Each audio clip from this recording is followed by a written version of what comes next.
Welcome to the Beginner's Guide to Fidelity Margin Rates, a comprehensive tutorial designed to help you understand the concept of margin rates and how they apply to your investments. To begin with, let's define what margin is. Margin is essentially a loan from a brokerage firm that allows you to purchase more securities than you could with your own cash. In exchange, you pay interest on the borrowed amount, known as the margin rate. Fidelity margin rates vary based on the amount of debit in your margin account. The more you borrow, the higher the margin rate. It is essential to note that Fidelity offers tiered margin rates, meaning the rate decreases as the debit balance increases. For example, if you have a debit balance of $10,000 or less, the margin rate may be around 8%.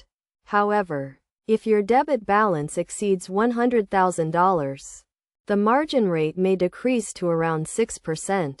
To put this into perspective, let's consider a practical example. Suppose you want to buy $20,000 worth of stock, but you only have $10,000 in your account.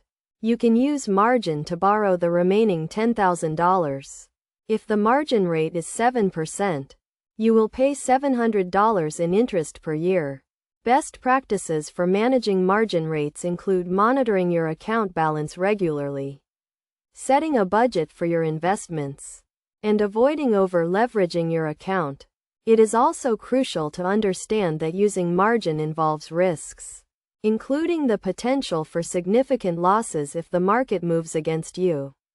In conclusion, understanding Fidelity margin rates is crucial for making informed investment decisions.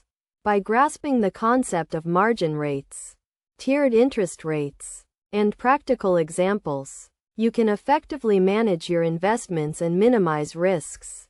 Remember to always prioritize caution and consult with a financial advisor if you are unsure about using margin in your investment strategy.